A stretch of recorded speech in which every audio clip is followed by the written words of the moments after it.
everybody. Welcome back to another episode of the Not Another Mama podcast. I am Fanisia. It's me, Ashley. For this episode, we have a very special guest in the room.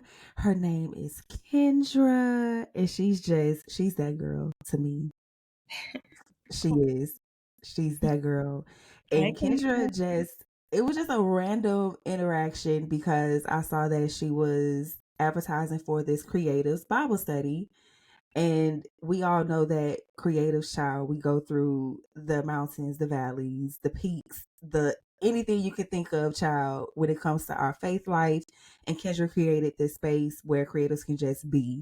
We talk creative things, we talk faith, we talk life, like anything you can think of. It's literally a safe space for creatives.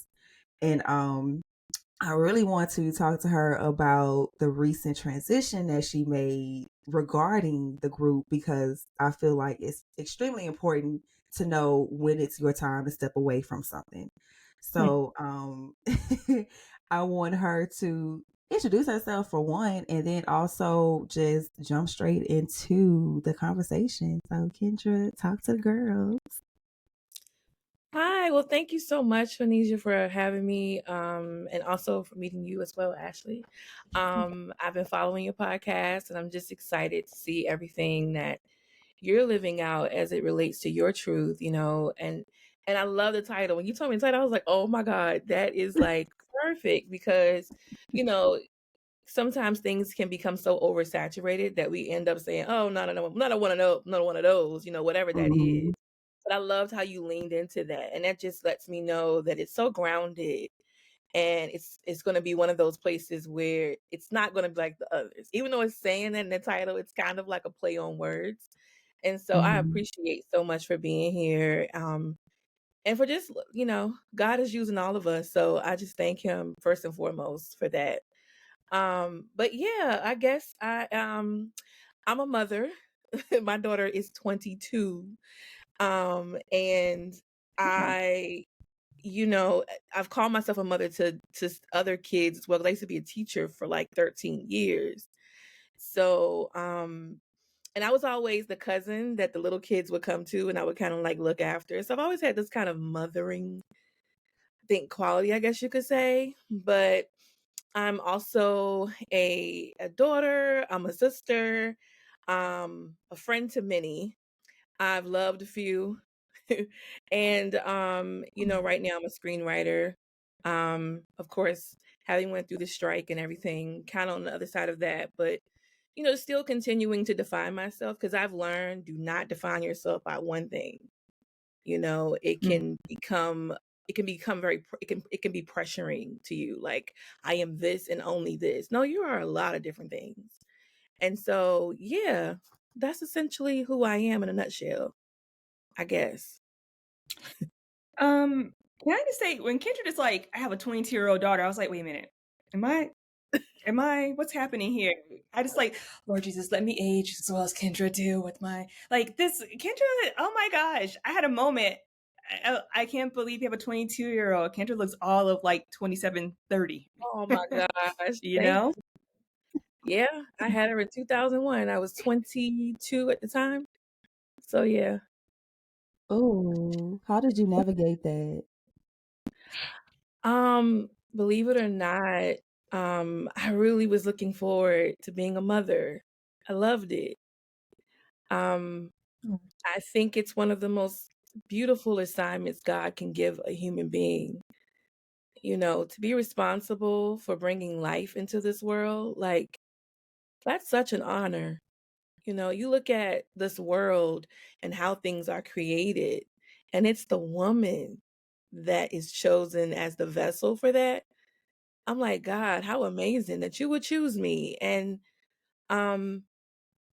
yeah, it was, but I was also very young and I wasn't quite at a place where I was such a like doting mother. I was ratchet as ever. you know, I was, I grew up doing like what was Lil' Kim, Foxy Brown. It was all of that. You going to the club, sweetheart. You doing all the things. Yes. And so, but I loved this. I missed the smell. Jesus. People don't know, like, when they have babies, I'm like, "Oh my god," like, that is such the best time when they're just, like, little babies, and I'm such a problem solver, like, when she was crying, I'm like, "I can figure out what's wrong with her."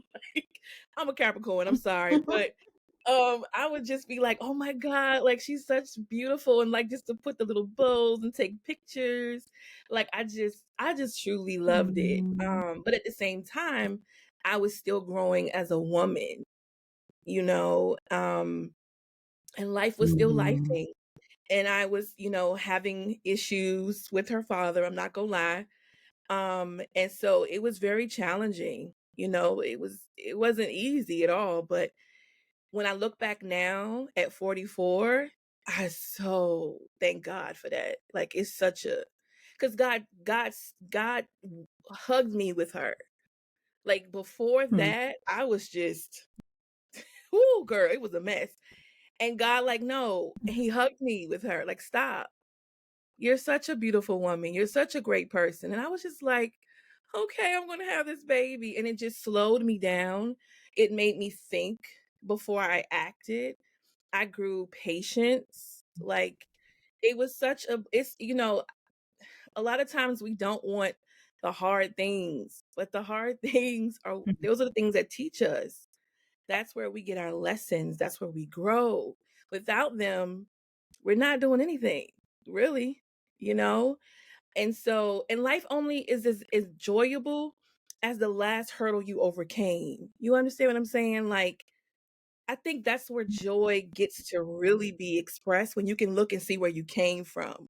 Or when you think about how bad it was, that joy is even more like, yes, because you don't know what I came out of. And so having her was hard. Because I'm gonna tell y'all, I went from graduation in May to having a daughter in June.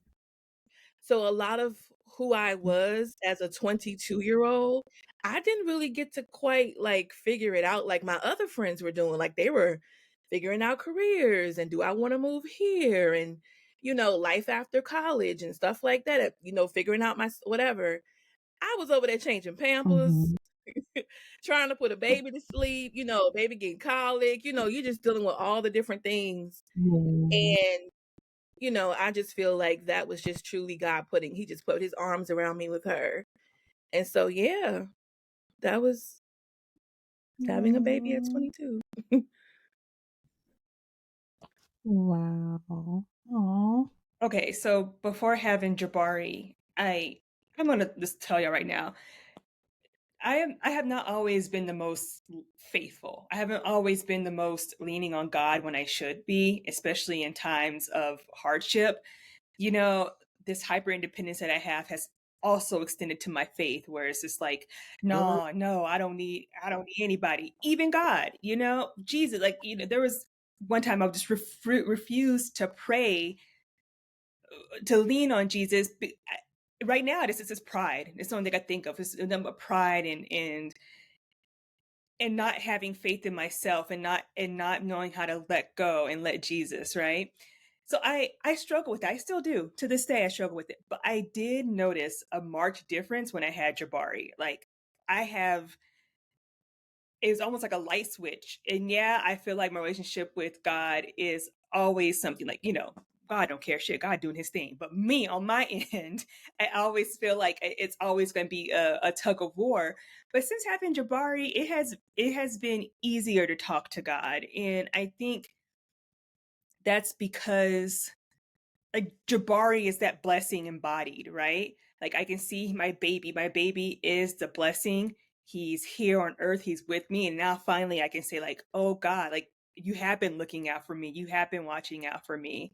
So I guess, Kendra, can you talk to us a little bit how your faith has changed since first becoming a mom up until now? Girl, sorry. Oh, I apologize. Woo! Jesus, girl. Oh man, the faith. Um, it's just listening to you just talk about that. I can identify with everything you just said. Um, I think the faith walk for me has been truly a testament to how much I'm gonna tell you this. I was reading about Abraham one day. Now, let me tell you this. I ain't no Bible toting, let me give you a scripture every time you meet me type of person at all, right? Girl, no. You know, one day I just said, let me pick up the Bible and read it. And I started reading, I think it was Romans. I can't remember. Or it might have been another chapter. But I was reading about Abraham.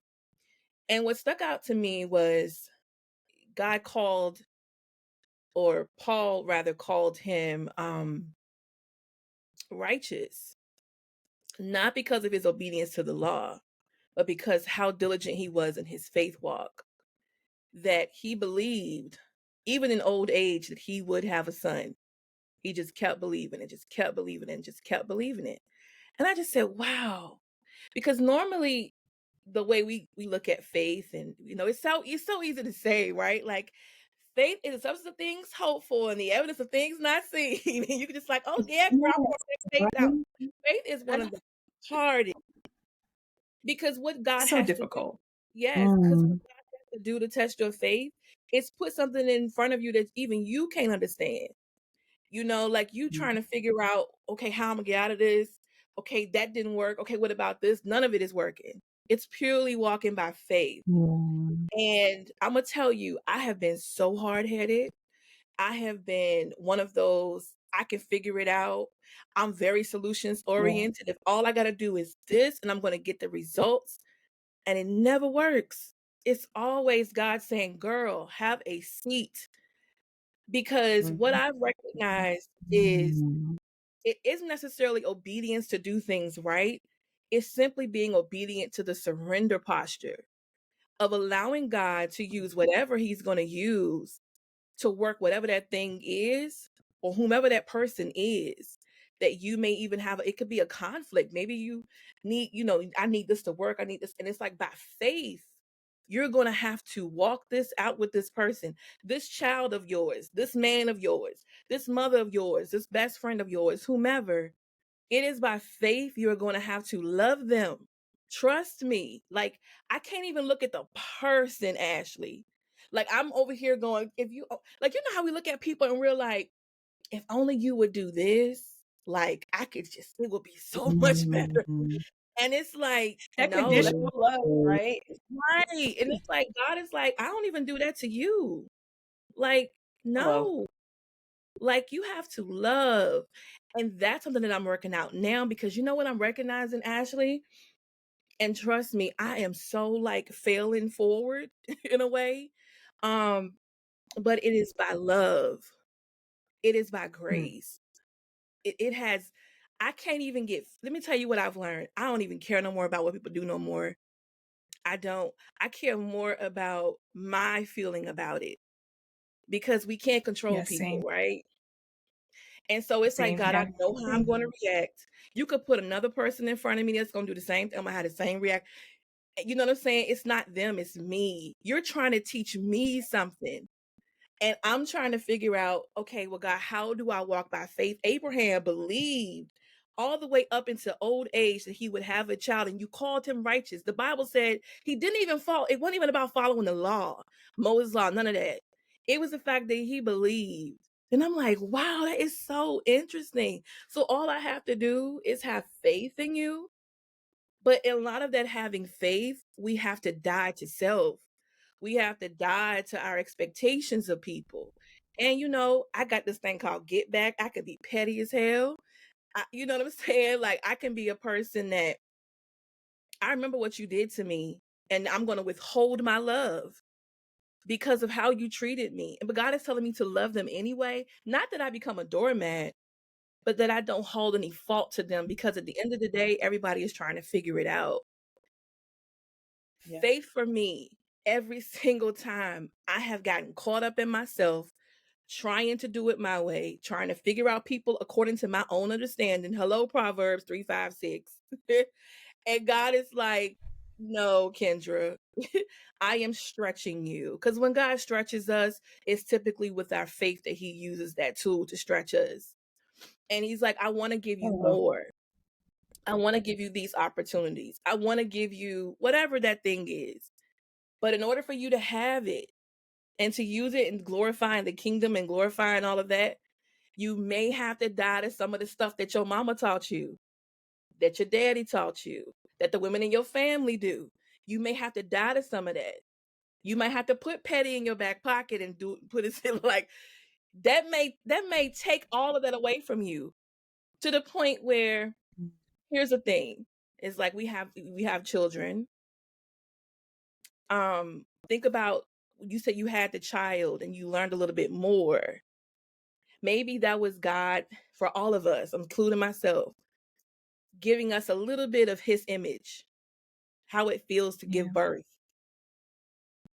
You know, like as a little baby, you can't hold them responsible for the little things they mess up because they don't know any better. And we're kind of like babes still to him. You know, like, yeah, she go touching the stove again. You know, and I told her it's gonna, you know, we just like, because I feel like I got the type of skin that I can endure the heat, you know. And so it's so true, Kendra. I agree with you. I being a mom has been so humbling in that, because sometimes like when you're dealing with the baby, your first emotion is, I don't want to say frustration. Hell, maybe it is frustration. You know, whether they're crying uncontrollably or whether they're like, maybe they don't want to go to sleep and take a nap. Like, but I've had to put some of those feelings on the back burner so many times. And if that's an ounce of how I feel, I can imagine what Jesus is going through, what God is going through. Like, damn it, you doing this shit again. Fucking up again. I told you not to do that. You still doing this shit. I bet God be looking around like, are you okay? Why do you listen to me? I understand you now, God. I get it now. Because I'm like that with my son. Like, did I just tell you? Like, you understand me on some level, little baby. Like, I told you to do this and you're still doing it. It is humbling. It is the most humbling thing, really. You know? It's the patience of God. And I'm over here going, God, how do you do it? Because the patience? How do you do it? God. Hello. Yeah. He's sick of me. Oh, I love talking to you. Girl, me too. I know he's sick of me and my bullshit. I be on that bullshit every day. Yes. I love talking to You God. just be like, girl, it's you again? Because I'm tired of you. Like, he be rolling his eyes at me. I just know Jesus be rolling his eyes at me. He gotta be. Oh, girl. You're probably like, why you mad this time? Why you angry this time? What can you possibly be angry about this time, huh? Huh, Ashley? What you bitching about this time? It's crazy because y'all are okay. So I feel like I'm on the opposite end of where y'all are with babies and faith. For me, it's like I feel like if I'm not doing a certain thing, I feel like he's gonna punish my baby.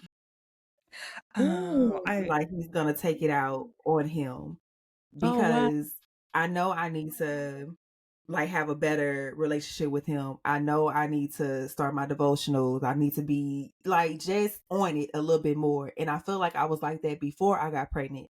But after having him, it seemed like stuff just heightened and I just have to get things together because if I don't, then he'll give my baby a sickness or he'll do something like he'll punish him for me not doing right. And I feel like that's I don't know how to describe it. It's just a feeling of consequence. Like my child is going to deal with the consequences of me not doing right by him. The sins of the father kind of thing. Yeah. Yes, yeah. And I'm just like, dang, okay, well, like what do I do? Because I know for me, my struggle with my faith is my consistency. Like I'm not consistent at all when it comes to certain stuff. Like I'll start out, okay, I want to wake up at this time and have a little prayer, or I want to journal, or I want to do my devotional. And then the next day is like, I ain't doing that shit. Talk about it. I'm tired. I want to lay in my bed. Yeah. Who gonna check me? Hello. You know, like God is like, bitch, are you playing in my face right now, huh? You know? See, I wonder how much of that, Fanisia, is like, you know, Christian culture too. You know, like how much of us we just like Christian shame is a thing, you know, like, oh, you ain't praying every day, you don't meditate on your Bible every day, you don't journal, like Girl, you want to go to hell. Like that stuff works on you, it's you know? exhausting. And I feel like that's another thing. I don't feel like your relationship with him should be exhausting. It should be something that you look forward to and not more so as like, oh, I have to do this. It's a job. Like, I Yeah. don't want to have to feel like me and God are on a transactional or on a boss and employee type relationship. Girl, I feel you Man, on that one. I really do. like I you So, said, like, I'm listening, Kendra. I'm sorry. no, go ahead. Go ahead, finish what you were going to say. Oh no, I was just gonna say, like, Kendra, like, how? I know I'm asking you this question, Charlie. You probably like, girl, I don't even know, but Right. but From my like, belly. how do you look at something like that and just, I don't know, like, how would you combat something like that, or like, what would you do in that situation if you felt like your your relationship with God is not where it needs to be, so you feel like He's gonna take it out on your baby, like, how I do you kind deal with something like that? It's interesting that you say that though, because I'm like, man, um, I used to think that when I failed, that like if I didn't do something right, I would be punished. I used to think if I didn't do things the right way, that God would punish me, like severely punish me, you know? And it got to the point where I would then punish myself, self-sabotage, um, just don't care, whatever, whatever.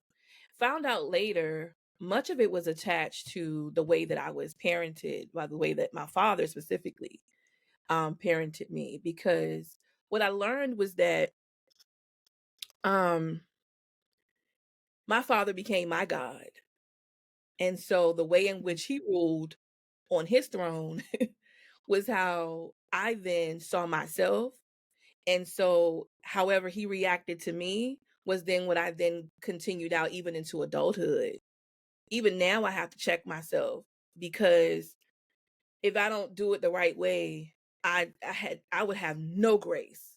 God gives grace. We know what a grace period is, right? If you get to the restaurant, you have a 15-minute grace period, right? We'll give you some time. We're gonna give you some time for your party to get here so that we can seat you. Even with paying certain bills, maybe even your rent, we'll give you a 5-day grace period just in case something come up to pay your rent, whatever, and not be penalized. But God's grace is sufficient, which it ain't really ever gonna run out. And so I didn't realize that I wasn't living my life based on God's philosophy. I was living my life based on my dad's philosophy. He was super hard on me. I mean, and I'm a daddy's girl. So I'm over here like, okay, daddy, if he said I got to do this way, I got to do it that way. And if I don't get on honor roll and if I don't whatever, I'm going to pay the price. And so that's how I used to punish me. That's when you were saying, I was like, damn, I thought I was the only one that used to like, and you saying you thought it would be punished, your child would be punished, but I thought I would get it double. Like I was gonna get it. And so, but what I learned, like I'm saying to you, is that I learned, and what I'm still working on is kind of unlearning that God's grace is sufficient Mm. and that we can mess up, we can, hey, I said I was gonna do this, and he gonna still be there. He's gonna still work it out. However, I'm saying this stuff to y'all might think, oh, she got it all figured out. No, I don't. These are things that God is kind of like telling me, and I keep having to take that test all over every time. Like, girl, how many times I'm gonna give you the same test? Like I keep telling you, and you over here beating Oh, yourself up. mhm. I'm over here emotional eating because I ain't do it right. I ain't put it. I was supposed to do this, and I ain't do it.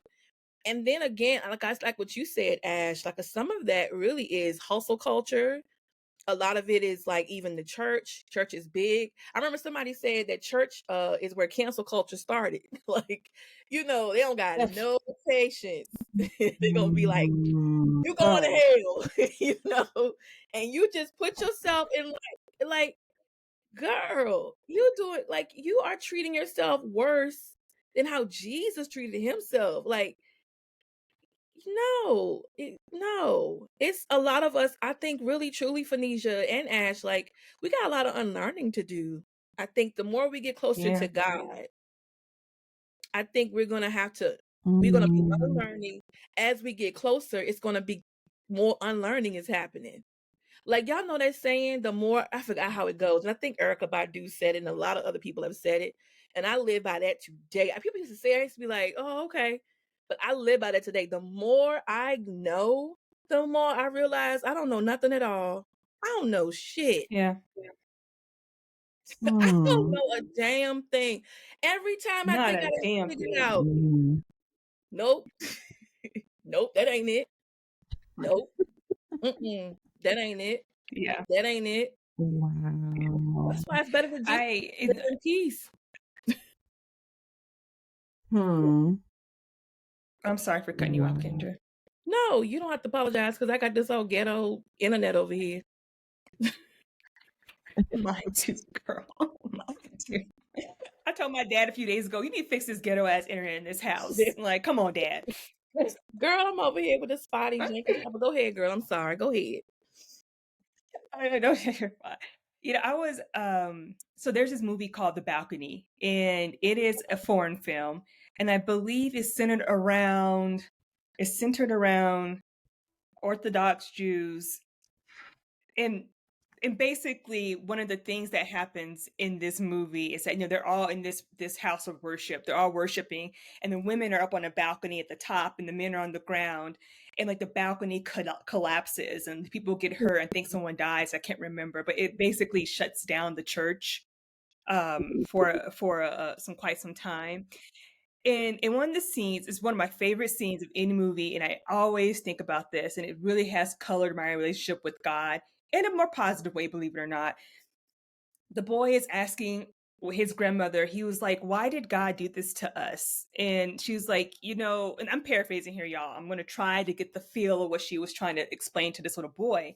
He's like, why did God do this to us? Why did he make the balcony collapse? She's like, what I've learned is that, there's no amount of praying, fasting, no amount of knowing scripture. God is going to do what he is going to do. And the only thing that you can respond with is to say thank you. Is to be grateful and say thank you. And that has gotten me, especially in my most frustrating moments as a woman, as a mom, it has gotten me through so much. There's nothing you can do. There's nothing you can do. Just say thank you. Just bow your head and be grateful. And sometimes that itself is not a satisfying response to the things that God put you through, but it's something I have gone back to over and over and over again. There's really nothing we can do. God is who he is. He does not have to share his plan with us. He does not have to make life favorable for us, as frustrating as that is. But like, he's going to do what he's going to do. And I just need to sit down and be thankful. Just be grateful. This for all that I do have. And I'm not trying to say that to compare myself to other people. I'm not going to say like, I'm grateful because this person has it worse. No. Just grateful, period, full stop. And I kind of feel like we all go through those moments. If you're, moments of faith where I hope everyone goes through these moments where you question God. I feel like that's a more realistic relationship to question God than not. Girl. People who don't question God, I'm like, are you human? Because I question God. Like, I just cannot. It's just my personality. I'm always like, what the hell are we doing here, Jesus? What the hell? What was that for? Like, what the hell? And I guess it goes back to that whole punishment. Like, of course, God doesn't punish me. I tell myself he's not trying to punish me, but I do question him quite a bit. So I don't know. I don't know what y'all think about that. Girl, me. So what we doing here? Because I need to know. Hello. That made no sense, God. What the hell was that shit about? what we doing here? Because I need to know. I Like, do need I to know. need to sell all my belongings and just like what's happening? What's happening right now? You could just tell me. Guy, you could just tell me. You ain't gotta put me through this shit. You could just tell me what the message is. Just tell me, Please. right? I have a question for y'all relating to that. I have a question for y'all because this is something that I feel like I used to be very, very, very, very angry, wanted to fight. When things didn't work out the way that I wanted them to work out, I just would get so upset because I would just give so much of myself. I was so considerate of others. And you do that to me. Like I would just get like that. Like it was personal. And Yeah. as I've gotten older, I find myself asking God to teach me how to love like him because that's so hard. It's so hard to love somebody who has wronged you. Like I can't hold on to it because if I hold on to the pain, it'll transform into that bitterness where you cutting off everybody's head. You don't have no patience for nobody. Because I see that play out in my life in other people who are older than me, and then I've seen how they have held on to wrongdoing from others' hands that they've taken personal to the point where it has made their heart hard. Like they just hard-hearted. And my question for you guys, as you've gotten older, how have you grown in that love like area? Like I know your love when you were 20 is not the same as it is, at your age now. Like the way you measured love and the way you expected love and the way you've expressed love. Like I'm gonna tell you, I used to think in a relationship you express love by sex. That's how I thought when I was younger. I did. In a relationship, I'm like, oh yeah, I'm gonna show you how much I love you. That was it. And I'm like, girl, you're just like, girl, yeah, Right. how has it for you guys? I'm just curious. Ooh. For me, I know it's hard for me to forgive when somebody has done me wrong. Mm. Or I'm not gonna say it's hard to forgive. I just cut them off. Girl, Like I don't give second chances. Like that's been me all my life. Once you do me wrong once, that's all it takes. And that's it. Like ain't no apologizing, ain't no like give me a second chance. No, you fucked up, you fucked up. That's it. I can see you the next day and not speak to you at all. cutoff game strong. Literally falling back. I'm in a recliner at this point. Man, shout out the recliner, girl. Picked up everything. My fallback game is really strong. Like that's it. And I guess you could say like my heart is on ice. Shout out to Rod Wave. Oh But God.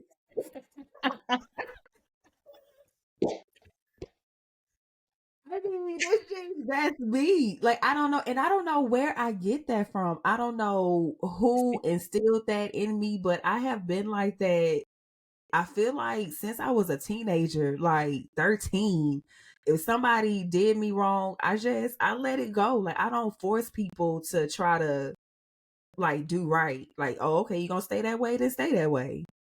All right, you ain't hurting me. Like that's just it. Like I've just learned at a young age not to fight for someone's respect or someone's like way of realizing that they did you wrong because they know they did you wrong.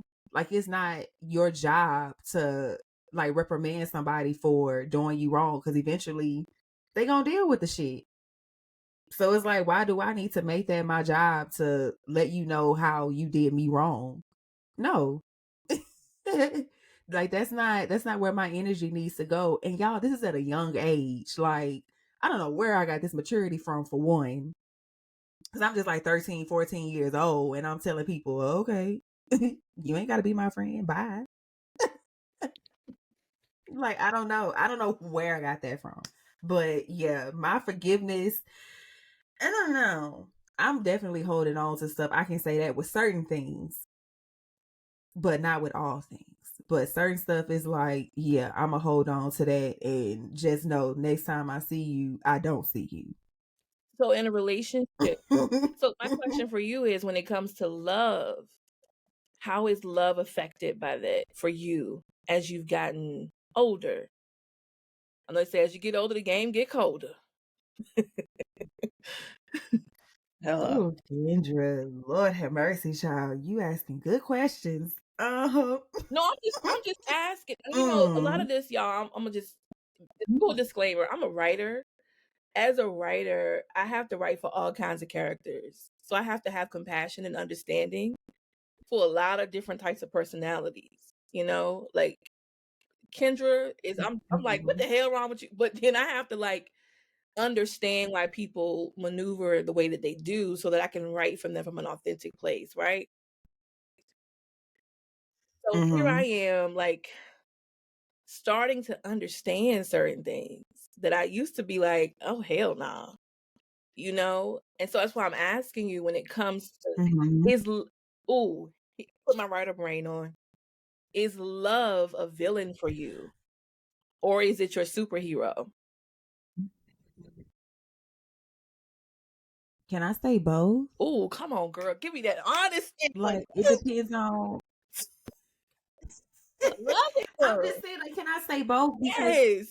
it depends on. I don't want to say it's conditional, but it depends on the person to a certain extent. It does for me. It really does depend on the person. Like, oh, we Jesus. Oh, this is deep. I love it. Ooh. Oh, is love the villain? Child, listen.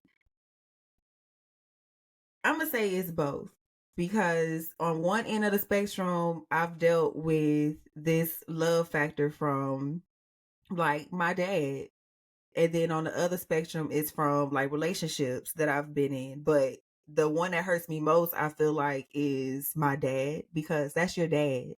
So, and when your dad treats you a certain type of way, you're like, well, you're my dad. How can you do this to me? You know? So it's like you base all your relationships thereafter on that one situation. Well, if you my dad, you treat me this way, Yeah. then who's to say that a grown ass man who don't know me wouldn't do the same? So, but I'm not gonna sit up here and also say that I'm taking that out on the next guy, because he doesn't deserve that, because he doesn't know, you know, and I don't feel like anybody should have to deal with the repercussions because of something that my dad did, because that's one, I don't want to say it's immature, but it's like it's emotionally immature to make someone else like deal with something based on the fact of what somebody else did. So on my part, I guess that's when um ew, that's when the grace comes in for somebody, because you don't know them. So if they do something wrong to you, that cutoff game, I want to cut your ass off. That But part. it's like they don't know no better. It's like they didn't know any better. Like they didn't know that that would be something triggering for you, because they don't know you. So it's like then it becomes your job to kind of like educate them and let them know, hey, this situation happened, so this is kind of how I felt about it. Now, it falls on them in regards to how they receive that. If they don't receive it well, then you know, okay, well, that person is just not for me, or I personally need to heal a little bit more before I decide to date somebody or whatever. So, yeah, that love situation is heal. That's why I need to stay single for right now, because I need to heal. I ain't even gonna lie. I need to heal from a lot of stuff. So that's why I haven't even engaged in like trying to have a relationship with anybody, because I just know it's a lot of stuff that I need to heal myself through. So yeah, that thing, it is a villain. I love that. Ashley, is love the Yeah. villain or the superhero in your story? I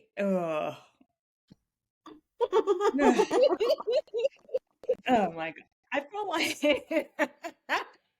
I feel like love be playing double dutch with me sometimes. Like sometimes it's in, sometimes it's out. Sometimes it's in, sometimes it's out. And I think historically love has been a villain for me. And I'm talking about my romantic relationships. My relationship with like my parents, with my girlfriends, my siblings, that has been the most fulfilling love for me. That love Mm. has been so nurturing. That has been like to me the purest in the easiest sense of love. So in that respect, love has been like the all-star superhero. Romantically, love be kicking my ass. Like my relationships with men is like it's just I don't know. My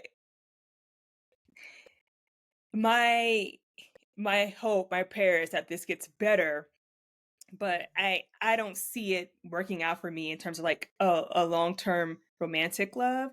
I was married for about 5 years, Okay. and that marriage was good at first until finishing. I didn't tell you that. Oh, Wow. Oh, bitch, I'm so oh, I'm gonna put myself on mute. don't just let it out, girl. Just let it out. Guess what? You was a whole wife out here, and Girl, I I didn't was a even whole wife. notice. I had a whole house, taking care of husband, cooking, cleaning, a whole home with this person. And, things were so well before until they weren't. And we just kind of came to a standstill. At one point, we were moving together through life on the same plan. And then all of a sudden we weren't. We weren't on the same page at all. We were started going, classic like different directions, living different lives kind of thing. And the divorce was semi difficult. It wasn't the best like I mean yeah, divorce is difficult. It wasn't one of the best experiences. And so for the longest time we resented each other. We could not be around each other. We didn't talk to each other after the divorce. We were still sharing a dog, and we had custody of the dog. So we would meet up in this parking lot to just exchange the dog for a month at a time because I loved that dog. I wasn't gonna give him up, and he loved the dog too. So I was still forced to deal with him and his bullshit. And I just did not like him. And we would argue. Like, we could not make it work. But at the same time, I didn't see him as I didn't see him as an evil person or a bad person. He was just someone I just didn't like, and someone I just did not understand why we could not work this out. And why couldn't you see in me like I'm a good woman, I'm a good wife, and I'll be a good mother one day? Like this is me, and telling him these things, and not really taking into consideration how he was feeling and everything. So, there was that. So there was a period of time where we just didn't talk to each other. We just didn't deal with each other at all. And then one day something clicked, and we started talking again. We started hanging out, and we built this friendship from this divorce that I don't think it never could have happened if we Wow. weren't married. And he's honestly my best friend. My best friend. He's honestly my best friend right now. I would not marry him again. Hell to the no. Fuck that. I'd rather walk through hell with gasoline drawers on. I would never marry him again. But he is seriously one of my best friends.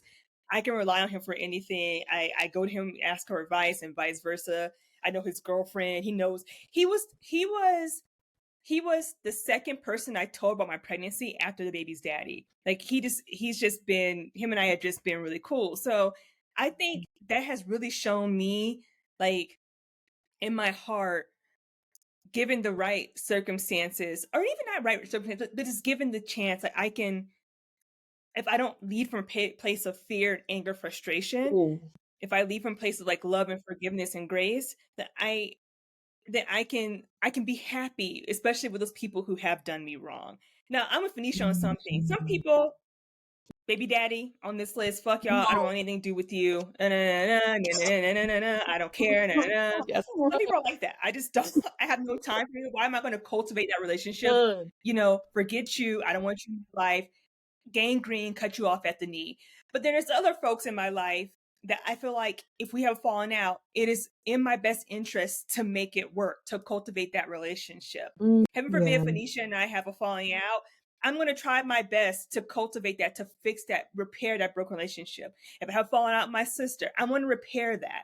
If I have a falling out with it is just someone who's dear to me, I am going to make this work. I think that's where love has been leading me to. It's like understanding there's things I need to repair in the name of love. Again, not everyone gets that level of attention. Mhm. You know, some people it's just wipe your hands, clean them, and that is it. Let God deal with them.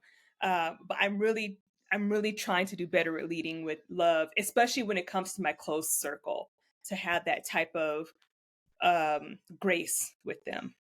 Mhm. That was good, Ashley. Oh shit! Thank you. Yeah. Thank you, therapy. Yeah, that was amazing. That was good. Kendra, not you on here being a therapist. Oh God, girl. No, I have these questions. I have like a whole thing of questions that I always have. And I'm really on this big love thing now. I've been writing about love a lot. And you know, music kind of reflects the times. No one's singing about love. Right now, love has a really bad reputation. If you listen to SZA, and I love all of them. I love Yeah. SZA, Summer Walker, everybody. But when you listen to the music, you like, damn, oh girl, Mhm. Well, it's toxic in the music scene. Like it's toxic. It is. The toxicity is ooh, Lord have mercy. Everybody going through it. It's there. You can smell it. You can feel it. And even the movies, like that's why I've been like really writing like a love story. So people don't even write about love anymore, you know? Or put it this way, I know we're past like the happily ever after. I don't think we're ever gonna go back to, you know, enjoying something that's like, and they went off into the sunset, because that's not reality. I think that nowadays we want to see people really work at a relationship. Like, okay, after you've gotten married or after you fell in love and all that stuff, okay, how do you make it work? You know what I'm saying? I think that's where we are now. We want to know, like, how did y'all make it work? Because y'all are still, and not on no Jada and Will stuff, because we could go all day with that.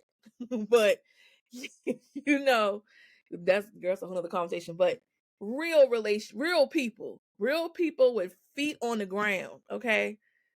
Y'all still like each other after this? Like, I'm going to tell y'all, how important is it to like somebody? That's one thing I've definitely learned. You gotta like that person. You really gotta like them. So, okay, this is my question. Oh, It's a generational question too. Why is it that with millennial generations, like now the cutoff culture is strong with us? Like once somebody do us wrong, that's it. But like back in the day, parents, grandparents, if you had an issue, child, they slept with 2, 3, 4, 5, 6 women. You took him back every single time and y'all still married and it's been 60 years. yep. Like how I've never understood that. And I don't know what it was like back then. It's like you really fight for your marriage. Like people didn't believe in divorce, so you stayed. You didn't leave and go off and venture off and do nothing else. Like the man did that, but the woman stayed and she dealt with it. And it's like, what is it with that? Because for me personally, like I said, my cutoff game is real strong, child. It takes you one time. You can drop a pencil. We done. Yeah. Like I don't understand how did you do it? And I know a lot of it had to do with the woman's faith too. Like God, if he did it before, he'll do it again. Mm-hmm. I don't get it. Mm-mm. And I think a lot of that do with our, especially the generations prior to us. I think a lot of women, ignored the red flags because economically they couldn't go out on their own, right? They had to rely on their husband and their paychecks. And again, I'm, not to blame church culture for everything, but I think a lot of it is church culture too, where it's just like, divorce is worse than your husband beating Him on you. stepping out. Yes. Yes. Like divorce is worse than your husband cheating on you and fathering multiple children with different women. And so mentally, I think in the past, women have told themselves, well, this is resilience. This is me being strong. This is me enduring. Us nowadays, we're just like, no, no, my mental health is way more important than coddling this person's feelings or trying to keep up appearances of a happy marriage when I'm miserable and sick. This person's literally killing me, making me, I'm not eating, I'm not sleeping, but we're still married and that's what counts. And I don't understand that either. I guess it's my answer is I don't understand it either, Fanisia. I'm just like, hey, I'm divorced. Shit. I was not going to say any moment in a marriage that was not serving me, Exactly. which sounds self-centered, but like I honestly believe that some relationships are, relationships can't always suck you dry. You cannot always have relationships where you're giving, giving, giving, giving. And like Mm-hmm. the only person who's allowed to do that to me is my baby, but everyone else is not allowed to take that from me. So yeah, I don't understand that either. I just couldn't stick around and lose myself like that. Yeah. To not answer your question, Felicia. I understand it a lot. Go ahead, Kendra. A whole lot. A whole lot. Things are indicative of their times. You got to look at history of those particular moments, right? Back then, the stakes of success was marriage and family. A woman was adored in her neighborhood by how well she fixed apple pie. Like those were the factors that made you an amazing woman, how well your children were dressed, they were taken care of. um Women didn't have the resources that we have today, where you can go out here and get you a minority business woman loan, you can go out here and do your thing and have your own business. Women weren't looking for Yeah. independence as a form of, hey, I've made it. They're looking at it like, oh, I got my man, we got a house, he takes care of us, I have made it. So much of the identity back then is Mm-hmm. based on those types of traditional um tense that we all know, coming from families where it was desired for a girl to become married. That's what you were looking forward to. You weren't looking Mm-hmm. forward to going to college and having a career and all of that, which is what we have a lot of now. But then you have women who have pursued the careers, Mm-hmm. have made their identity out of their careers, only to get to an age where they don't have children or they don't have those things that now they feel like are very important to them. So now you're going to have a generation of children Mm-hmm. who were raised by an older scale of women and men. You're going to have children that are going to look at like, wow, my parents are older than, and it's going to be a thing. It's going to be a thing of, how did you put your career before your family? It's going to be a same judgment. Like, why didn't you care about me? Mm-hmm. And why didn't you care about yourself? And you sacrificed for what? You don't even care about your degree. Why did you even go and get in debt? And you're not even used, like, I'm telling you, because we do it. We do it to them. We judge them. And Mm-hmm. there was no shame. We look at it like, oh, how dare you Right. sacrifice and stay with that man for your family? But that was like considered to be honorable. What we call red flags today, that was a way of life. Like everyone was doing that. We probably all have heard the stories of the Mm-hmm. relative who was dating the man down the street who had the family. She had a baby by him and he had we've heard that Mm-hmm. story several times. But look at the patterns of behavior. It was more about, and the music Mm-hmm. is always indicative. I always like to look at music from particular eras because you can see where people's values were. Barbara to Shirley, hey Barbara, this is Shirley. Mm-hmm. Like I got your man. Like that's the kind of songs they making. Like, hey, I got your man, okay? So it's like that's what was important to them. It's like, I got a man, girl. What? You got a man? Now we like, girl, I got a job. Girl, I got, look, I'm a CEO. Mm-hmm. We over there flexing that. Child, they was flexing Lord, the rings and coin. yeah. So that's all. I just think that it was indicative of its time. In order for a woman to survive back then, you had to have a husband. You think about it, much of where success lived, it was high on the patriarchy. Like men were going to get along before you would. You were not going to get along before your husband would or before a man would. You know, now the scales have tipped a whole lot. Women are leading the charge in entrepreneurship, record proportion compared to black men. And I think that's where a lot of the underbelly of resentment is coming from. Because you have men who've been raised to be providers, or they know that they should be providers, but they lack the tools and the resources aren't really there to kind of like support that anymore. It's more so focused on the black woman. And so I think that's kind of like creating this kind of like dichotomy, and like we are polarized now. And we kind of look at me and like, you ain't standing in my way. And he's saying like, you always in the way, you know, like it's just, I can talk about it all day, but I understand because my mom comes from that generation, and me and her talk all the time, and she tells me like, Kendra, like it was important to us to have a family. Like that's what was the most important thing. So you sacrifice. If he cheated on you, girl, let it go. He coming back home. You know. You like hell. Same girl. I'm like, hell no, I ain't doing I cannot fathom. I'm good on that one, sis. I can't fathom. But okay. Because all the locks will be changed. I got a question though. Sorry, I gotta ask this question. Is infidelity a deal breaker for you?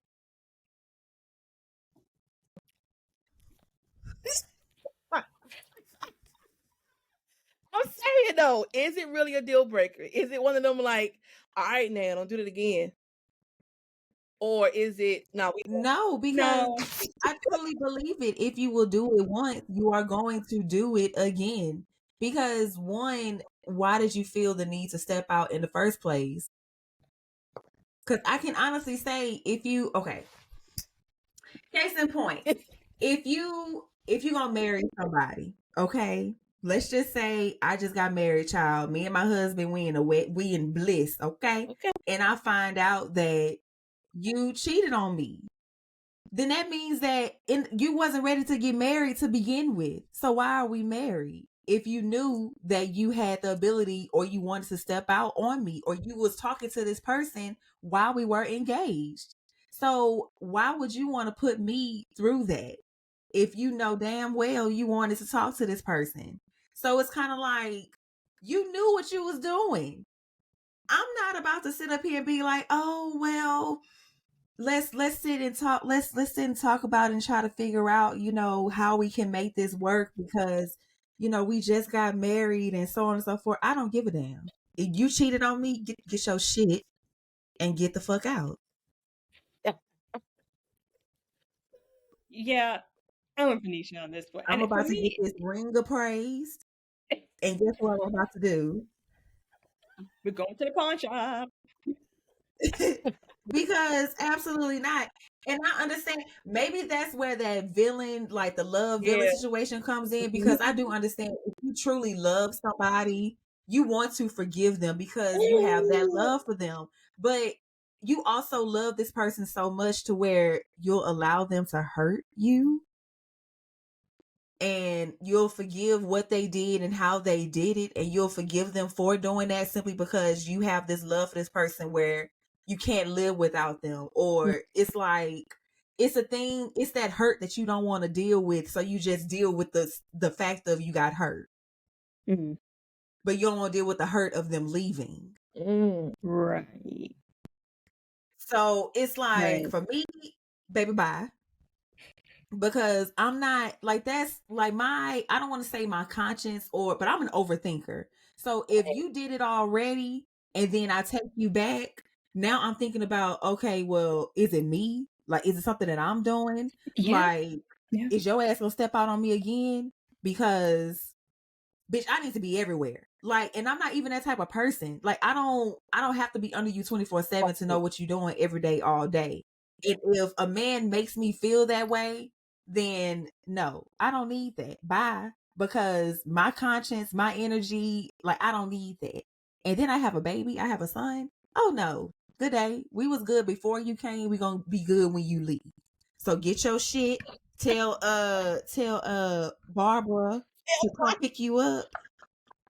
Not Barbara. Because Right. Not Barbara. Not Barb. Not Barb. Yeah, this is Shirley. tell Barbara to come Barbara, pick you come up, pick you. girl. Because no, I'm not doing it.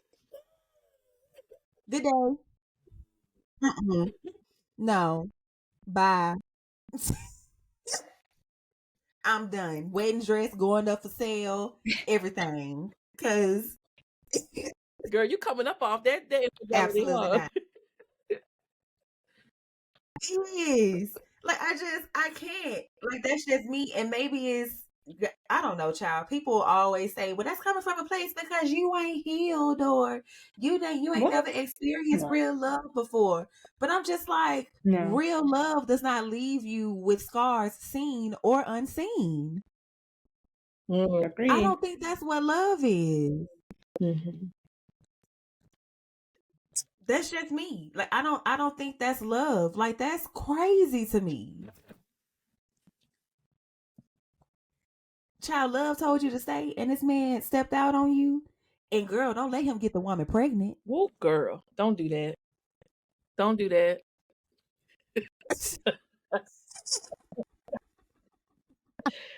Man, Oh, you got somebody pregnant? oh my Okay. God. Woo, Jesus. Yeah, I would I'm have to done. agree with I'm gonna turn my mic Felicia. over here. 110%. I have to agree because, and if for me, it's about peace of mind. I would never know a moment's peace if the man I was married to or loved, this someone I was with just stepped out. I would always be wondering like, what is it about me that is inadequate, and again that eats away at you mentally. It's not healthy to always be thinking that, especially with someone who loves you and supposed to be taking care of you and in this with you. And there's no need to cheat. There really is no need to cheat. There's, just don't be in a relationship if you Yes, don't want just to. leave. And then if you, like, and then communicate with the person you love, about,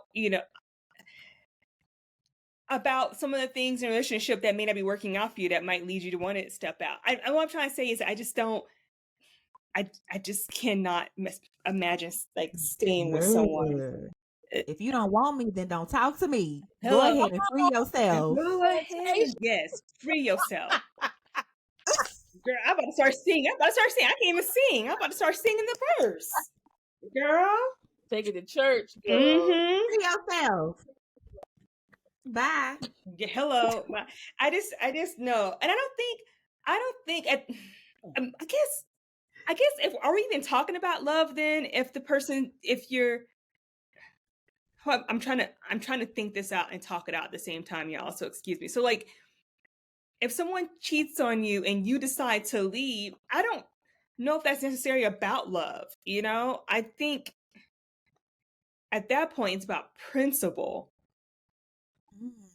I think at that point it's like, well, don't be using love as a weapon to keep me to stay around. People be using love as a Right. weapon to be like, well, don't you love him? Don't you love me? Can I just make one mistake? It's like, no. But doesn't it It's at that depend point on again. I'm sorry. I'm so sorry. Oh, Kendra's fine. No, go ahead. This is a No, conversation, girl. Jump on in. I was gonna say, like, doesn't that also depend on how you define love? Because if I'm looking at love from a space Right. of like it's unconditional, it's patient, it's all those things. Because I'm telling y'all, I agree with everything y'all saying, right? As I'm learning more about love, God has challenged me and my therapist on, okay, is infidelity more a reflection of the person, not you? Like it's the emotional Yeah. immaturity of that person. It's not a reflection of you. You have nothing to do with it. They made that choice. So really it's them kind of working out their own, like it's kind of like that arrested development where some men are still defining themselves by the extension of their manhood, not yet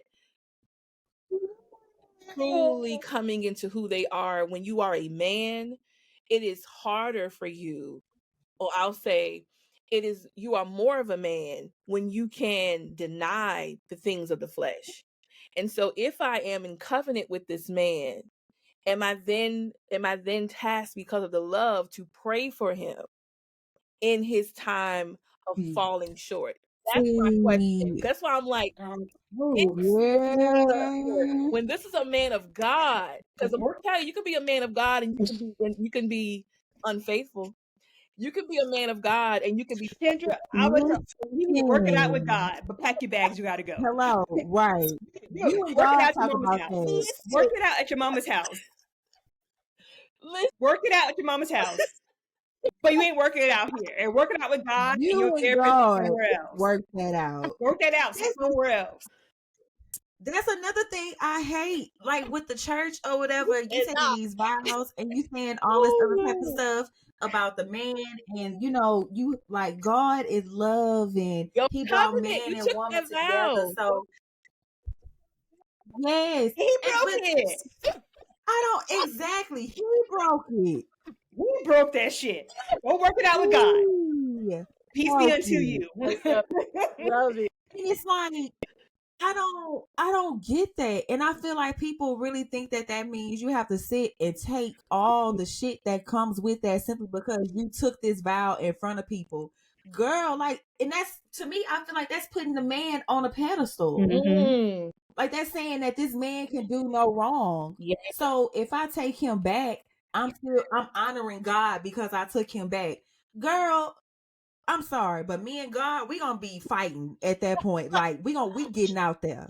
We gonna slap box or something. Right. And Because people totally bastardize that too. Like, God won't want you to take it back. I'm like, no, this is his punishment. This is God saying, like, this is the punishment for him breaking the covenant. Like, if you you want to lose twist your it wife. around, because like you don't hurt someone that's your wife. That's the woman you decide to cleave onto, or so don't sit there and make it seem like she's the one messing up the relationship by not staying, and God is she's the one being sinful by ignoring God. Like, no. She know her worth.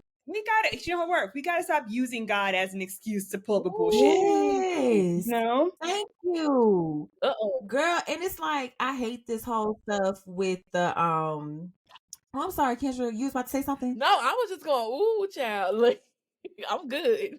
Go ahead. I'm just like, even with the like Christian counseling thing, when couples go to counseling and stuff like that, I don't know what entails or what goes on in those rooms. I can't speak for couples who have gone through stuff like this. I'm not married, but then I kind of feel like some people always put it on the woman. Like, it's her reason or her fault as to why the man did what he did. It's her fault, as like what we just sat up here and said, like thinking that it's always us, like it's our fault for the infidelity. What are we not doing for the man to step out? And all, like, it's not always us. It's not. I mean, granted, sometimes God, it is some women out there who men may be like, bitch, you got one more fucking time and I'm gonna step out on your ass. Yeah. I mean, it's some women out there, but it's not always, the woman who's the cause for this. Like, because if you felt like you needed to do that, it's a reason why you felt like you needed to do that with you. Like, it's something with you to where it's like, okay, I have to have it all. Like, I just can't settle for one. This other one over here, she giving me something, and I need it, and I'm just, well, go get it, cause your ass got kicked the fuck out, cause I ain't about to sit up here and deal with that. Bye. Mm-hmm. If she over here giving you all this stuff, go ahead, child. Bye. I'm good. Have a good day. But then people are like, well, did you really love him if you let him go that quickly? I love myself more. I love myself more. Because why? Like, why do you feel like I should sit up here and take that? Like, I don't understand. And the people who are sitting up here telling you to stay, do they even love you? Do they love you enough to say, Fanisia, you don't deserve that? Instead of saying, Fanisia, y'all just got married, or Fanisia, that's your husband, you need to fight for him. Is he fighting for us right now when he's sleeping in the bed with that lady? Girl. Is he fighting for us when he meeting up with her, wherever he taking her? Like, I don't get it. That's how I see it. Child, I'm done.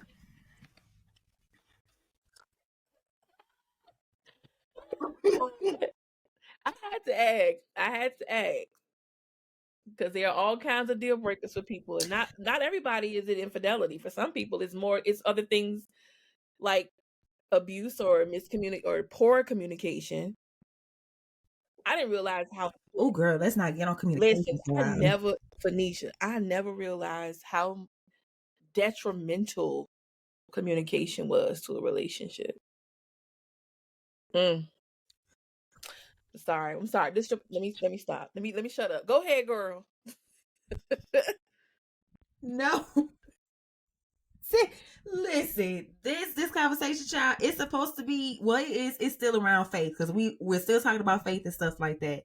But no, like, maybe this conversation did need to happen, child. Maybe this will be a part 1 and part 2, because listen,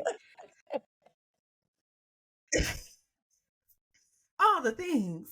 But no, like, infidelity and communication are deal breakers for me. Like, if you're a horrible communicator, absolutely not. Use your words. Because I can't read your mind, and you can't read mine. But that's the thing, like, I'll communicate to you if I don't necessarily like something, or if something rubbed me the wrong way, or if I'm feeling a certain type of way. I'm not the type of person to just randomly shut down on you, but I will shut down on you if I feel like you're shutting me out. Ooh. If that makes sense. Yeah. Like, I'm not gonna continue to probe you to get you to talk. If you don't want to talk, okay, good. I'm gonna go ahead and do what I gotta do. And if you feel like you want to talk, then okay, come on and talk. Okay, come on. Let's sit and talk. But I'm not about to continue to probe you to get you to talk, because clearly you don't want to. You don't want to talk. So okay. I agree. And I feel like at a younger age, there's a lot of communication like issues I let slide, especially in my 20s, late teens, going into adulthood.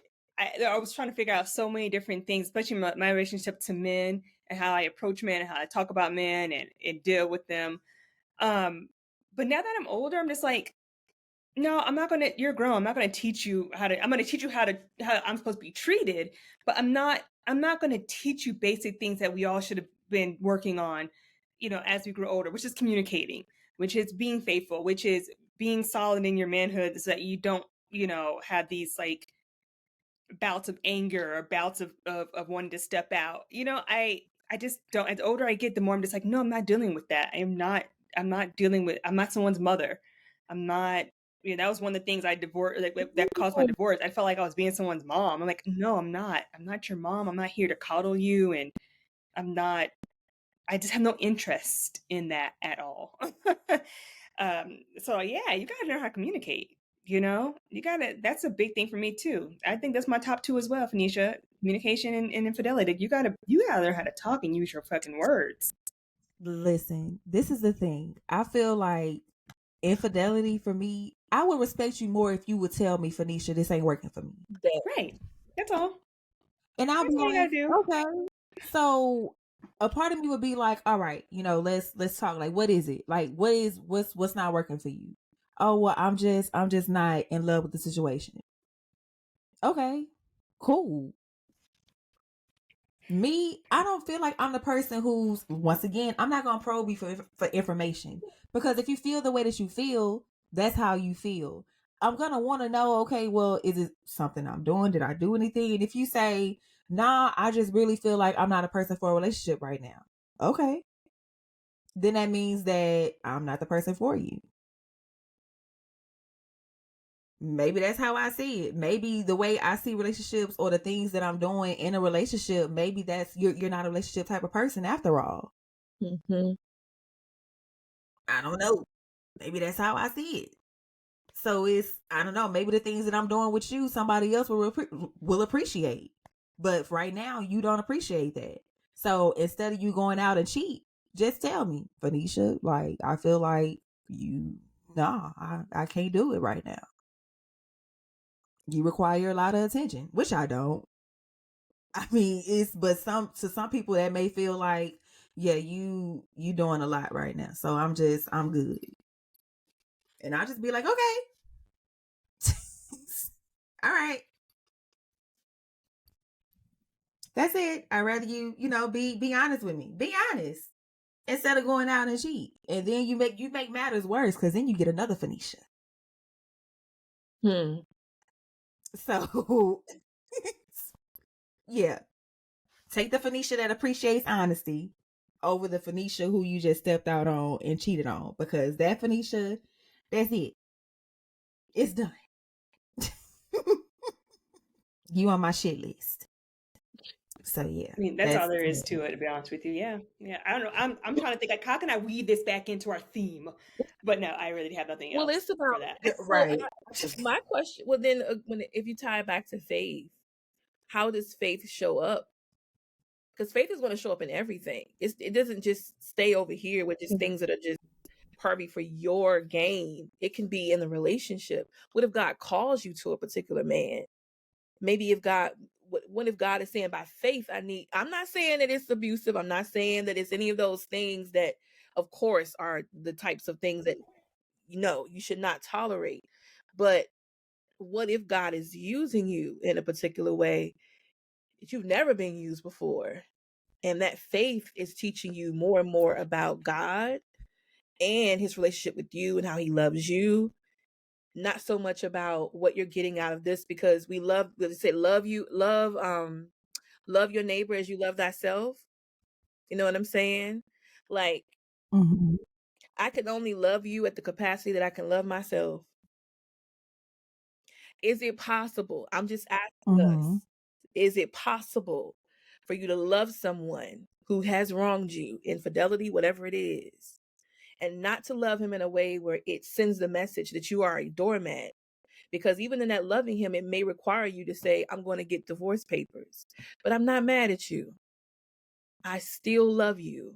Like you said, Ash, like that healthy part, because what I don't want from that relationship, because you cheated on me, for me to then internalize it as a reflection of myself and have so much pain. Again, my heart is hardened.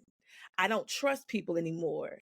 I look at people a little more like, nah, I'm not doing that no more, because it's like, God, you use me in that capacity, in that relationship. By faith, you help me understand that we all have all types of things that we need to work on.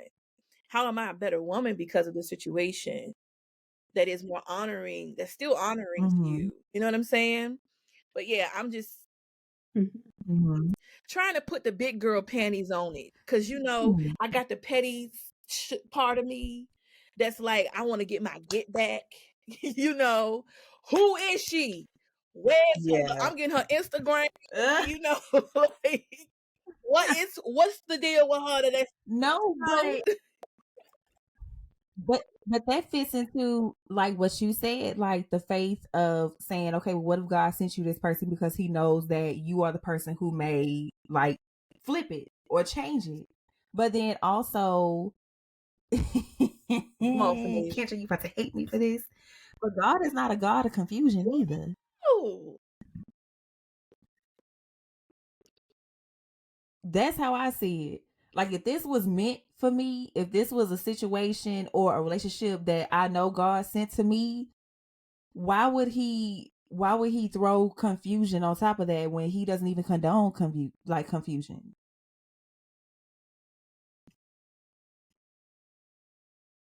That's how I see it. But I'm not going to sit up here and say that just because me and the person had one falling out, that's confusion, because we all know that like disagreements or whatever comes along with relationships. But it's the true test is, how do you get through that? Like, how are you all communicating through that? So how can you both get to a common ground to get through that situation to where that's not confusion? Because of course, like I said, it comes with the territory. But confusion to me is kind of like, okay, he on some bullshit and he know he on some bullshit. Like, he know what he doing. Yeah. So I don't have to sit and deal with that, because I know that that's not what God has for me. Like, he's not telling me, Fanisia, sit through it. just see where it goes. Absolutely not. No, No. not at all. Absolutely not. But to answer your question, okay. Oh, Jesus. I don't know how I feel about being a fixer-upper, Oh no, girl. if that makes sense. No. We don't work at Build a Nigga Workshop. No, we do not. Mm-mm.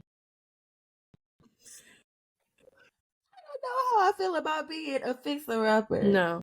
Like that's my thing. That's what I think about in certain situations. I mean, if God sends you a certain person, ooh, I don't know, Kendra. I don't know how to answer that because I don't know. Like how can two broken people fix each other? I don't think it's a fixing. I don't think it's a fixing at all. I think it's just God working out you as a human. You know, like we don't get muscle until we go out and lift weights that are heavier than what we're used to. You know, it makes us stronger. It makes us wiser. You become big mama who can sit and tell a younger person, baby, I've been there before. And here's what I need you to do. You know what I'm saying? Like, how do we become the sages? How do we become the great orators? How do we become the great, you have a podcast. This is a form of oral storytelling or leadership. You know what I'm saying? How do we become those great people without experiences? That then we can have these conversations and we can impart knowledge to the generations behind us. So that's why I say, while we have these experiences, yes, it is unfortunate, but the big grown, big old age part of me is saying, well, how can I win with this as opposed to feeling like I lost or that I didn't. How did I let him in? Now, I don't want to keep giving the enemy more credit than God. I want to say, okay, God, what did you teach me that I can understand now? Oh, I was just about to say You know what I'm saying? that. Because what Ashley shared earlier about her divorce, you rarely hear people speak of a person that they divorced in an honoring way. To say that that's like her best friend now. Now it encourages me to say, well, if somebody goes through, if I would have ever, God forbid, go through one, there is an opportunity for me to make a different choice and to resent this person. Because that's how the women in my family talk about divorce. I can't stand that MFer, to this day, dead and gone on. They still don't like him. You know what I'm saying? Like, that man is dead and you still hate Oh him. my Like, God. let that man rest. But I'm just saying, like, we just think about ourselves a lot. I'm just really trying to grow and understand in that area because I struggle with it as well. But I'm like, okay, God, as it results to my faith, or as it relates to my faith in you, can I be real with y'all? I've Of course. had misfortunes, right? That has then affected the way I see God. So I'm like, how could you let that happen to me? I'm a good person, you know? I trusted that man. I've been raped before by somebody I trusted. How could you let that happen to me? And I get an attitude with God. It affects my faith. Like, how can I believe? How? I would never do that to somebody. And then to know that those occurrences, as I grow and as I understand, they didn't happen to me, it happened for me. So that now I can be a voice for people who have endured such misfortunes. You know what I'm saying? I can write about it now from an authentic place. And that's why I'm saying about, like, as we are growing in our faith, whether it's through love that we have these misfortunes, or even our work, or even in our identity, being mothers, all of that, how can we then find the shining light of how God is using these things to make us grow stronger in our faith and our love and relationship with Him? That's how I'm trying to look at it. It's very challenging, though. I wish I'd had this conversation with y'all like It is. 3 weeks ago. Because I made some phone It calls. is I was like, challenging, and I'm glad. And I'm glad you said that because I wanted to ask you about the writer strike situation, because like you said, you are a screenwriter, you worked on various projects. Mm-hmm. And Kendra, I did not know that you were that girl, okay? Like, Me too. you have worked on some things. So how did that make you feel in regards to the writer strike? Like, how did you like get through that? And I don't know like where it is now, like what's the status of that, but how how did you feel when that thing hit and going through it and now being on the other side of it? I was mad at God. I'm being real honest with y'all. Because we all kind of went through COVID and how that kind of put everybody in a seat. We were all in timeout. LA, I was in LA. It was worse in LA because we were safe at home. We couldn't go anywhere. We couldn't do anything. And everything was shut down, right? So I went through that. And that was a form of trauma. That was a traumatic experience for everybody, whether you were affected by the illness itself or if you were just dealing with, life had just set everybody down and work was just different. Um, and then here we go with this happens. Literally, you guys, I had a deal, got the email from my lawyer, deal, all of that situated, tell me how much my rate will be, all that stuff, great, sign it. And we went into strike at midnight. So I went from, oh, I'm gonna have this opportunity, this great, oh girl, I'm gonna get what come up in this joint. And then it's like, nope, strike. And I'm like, what are you doing, God? Have you lost your mind? What is wrong with me? I took it very, very personal. And it was hard. That was part of the like we were doing the creative Bible study. I'm over here trying to like hold space for faith conversations, hold space for being creative. And I'm dealing with I can't pay my rent.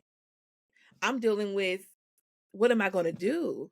I have these projects, I have these stories, I have this. God, I know you called me to this. You brought me here and I'm over here struggling. What? Huh? I didn't see that coming. And then you're going to give me a deal and let me see what I could get and say, no, strike. Girl. It's like, God, you are just, bruh. I can't put my hands on you because that's disrespectful, but I'm just saying, though, like, what are you doing?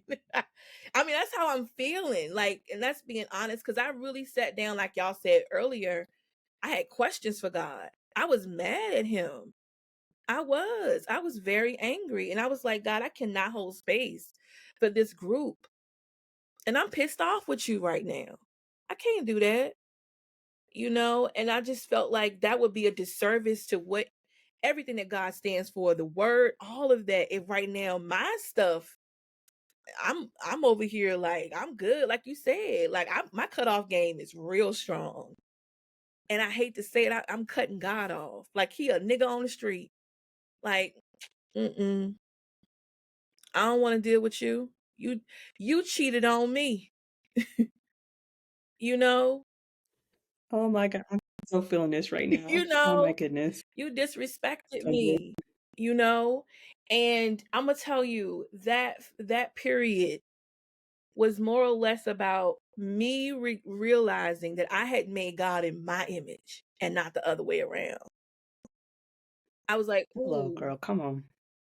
because I'm telling God how I would act, how I would be. I would never do that to somebody. I would never show them what they could get and then take it from them.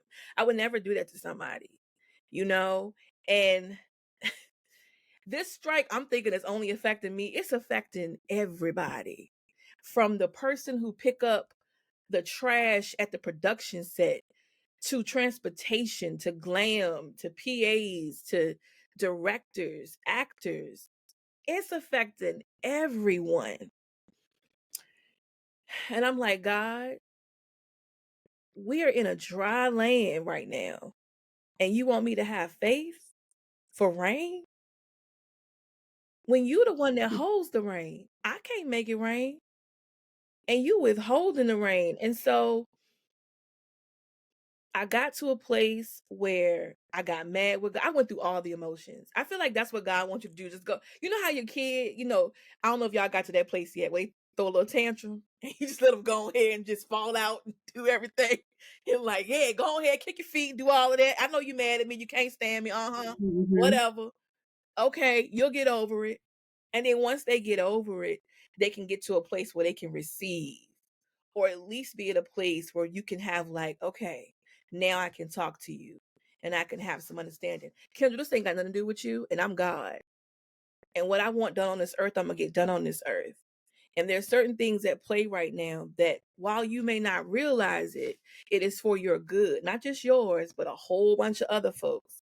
Because what we know about Hollywood is that that's the place where stories are told that go out into the world.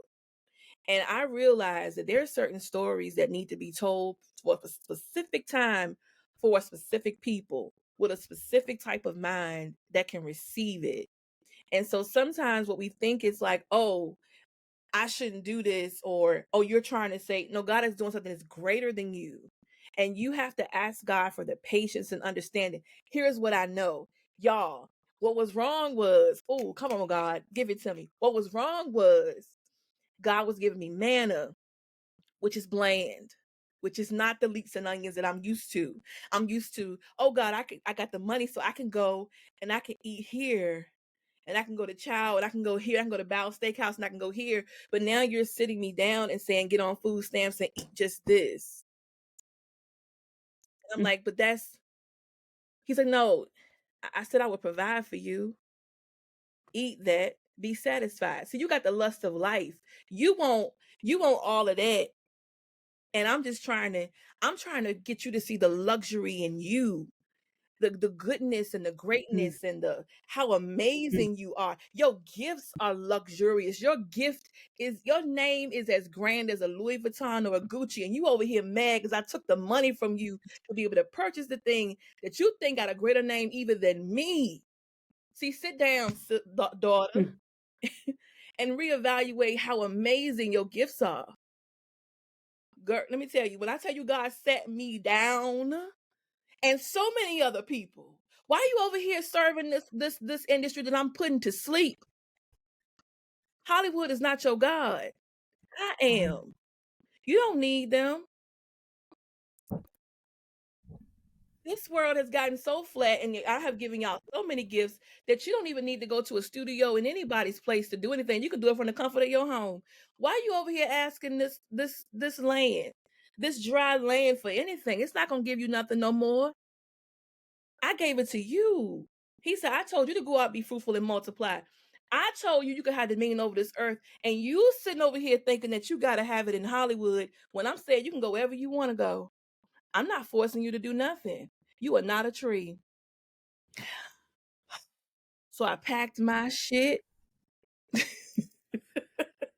and I left. I left the very place he brought me to in such an unorthodox way. And I've told my story many times. I never came out to LA to be a writer. I came out to LA to get clean. And God brought me to a place before him where he said, look at what you could have and do. You got your eyes on there, right? But now understand, let me tell y'all this and I'm going to shut up. The Bible says in Proverbs 18:16, a man's gift will make room for him and bring him before great men, right? But the great man ain't God. And God gave you the gift. So sometimes God might say, I'm going to bring you before a great man, but let me tell you what might happen sometimes. Sometimes your gift will make room for you. And I might tell you it's time to leave that room, Kendra. But if you so into the great men, you'll be looking to the great men for cues. Oh, I want to stay with the great men. But you got to stay in tune to the God who gave you the gift so that when he says, okay, Fanisia, leave. Fanisia, go here, do this. Okay. And it requires us to be surrendered, and it requires us to have faith. That's the part that is the hardest yet the easiest to do, is to let go. You know how easy it is to let go, but damn, it's hard to do it. Because as Black women specifically, we are so used to being like, I got it. I'm doing this. I'm doing everything. And it's like, God is like, no, I need you to chill. I'm going to dry up all of that. So you get to a point where you can't even depend on the very thing that you think is serving you. I am serving you. Got up, left. I get up and leave, come back home, and then the strike is over. And then the people come. Won't he do something when you make a move? I ended the strike, Fanisia. Kendra ended the strike. All I had to do was leave. They need to be faking me. Had I stayed, we would still have a strike. I get home, the strike is over. Girl. Understand. Warner Brothers calls me, hey, we ready to talk about all of this stuff that I've been over here that's been clogged up, my deal and everything. Okay, we're ready to get back to work. Then I get another call from another production company. Hey, we want to have a meeting with you. We need to talk to you about some stuff. Cause my producer, he want to talk to you about, do you got some work you want to bring to life? Cause I left. Wow. Wow. I don't even have to be there. Sorry. That was long. Oh, no. That was perfect. It really was. What? Oh, wait, child. Talk about working your way through some things. Right? And it also proves like what God has for you, like no man For you. is for you. And no man, no one, nothing can take that from you. Not even a if strike. it's ordained by God. Not even a strike, Ashley. Nothing can stop. Wow. From doing. When you know God, when all glory goes to him and not one single person. So yeah, I left. Wow. That's Child, that's what my faith told me to go. Leave. This is so speaking to me right now because I am so much struggling with my job right now and struggling with like how to I feel like I'm such a different person. Even before I had Jabari, like if COVID taught us one thing, it really made us question like how we work and how we move throughout our day and what we hope to get from work, like work. And I have been not in a good place when it comes to my job, and I've been praying. I've been doing everything just to be like now the need is just more dire because of Jabari, because of my baby, and I've been like just praying to God, like just please just help me. I know I'm meant for something else, that it's not what I'm doing right now, and help me find a way, and to help keep me grounded and faithful and not to fall into despair. Because y'all, I'm tired of this 9 to 5 shit. And I'm just like, I think I'm wasting away an entire life. I am like losing so much by staying where I'm at. And I don't know. I just been thinking about work a lot lately, and again, how I want to move through life and how I want to spend my time.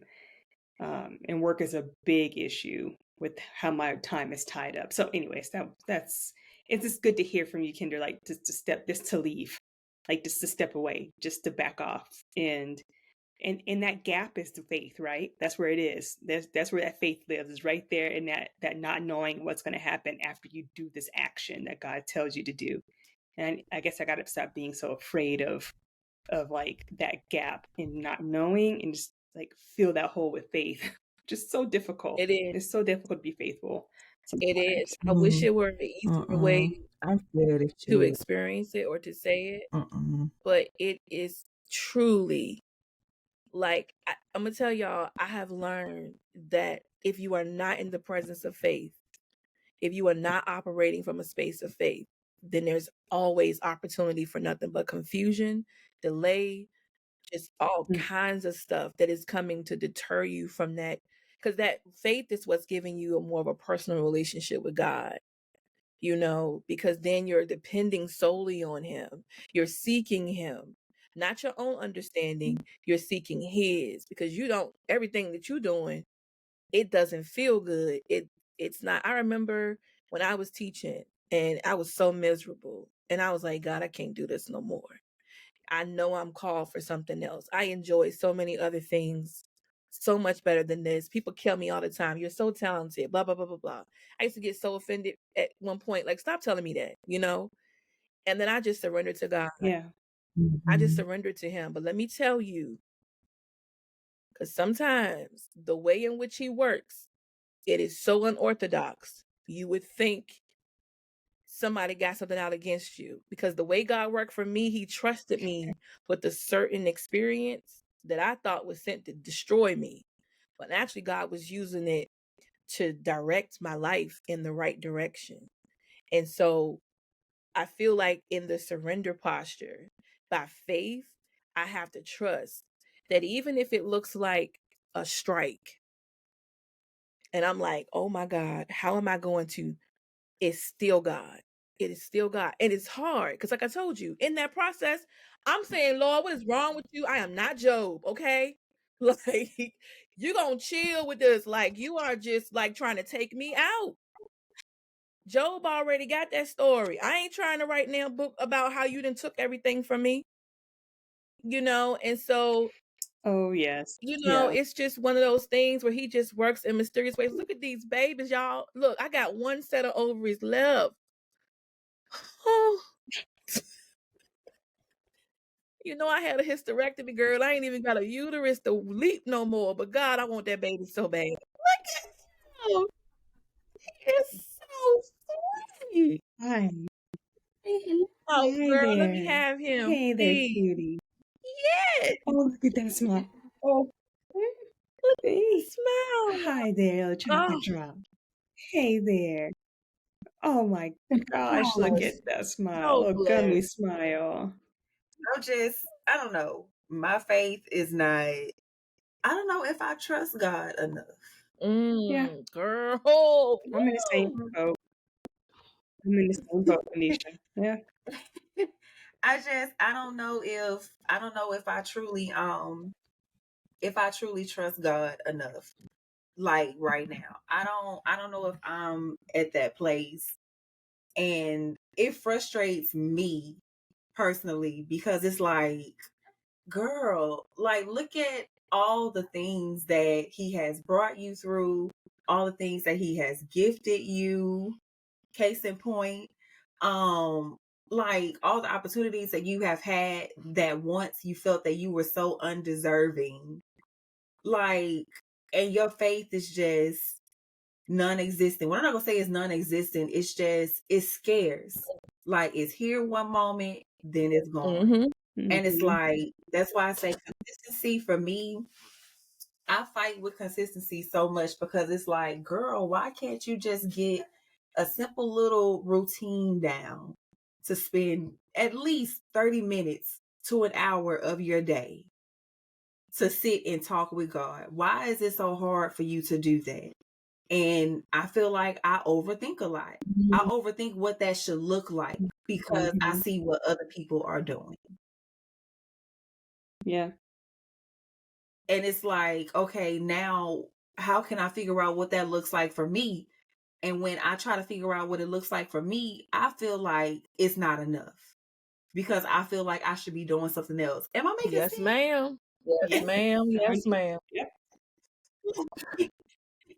Like I feel like I should be always doing something else, even while I'm trying to figure out what's working for me. Like what works for me may just be sitting down reading a devotional every morning and then journaling after. It may not be listening to worship music as soon as I wake up in the morning, every single morning. Because truth be told, I don't listen to gospel music every day, all day.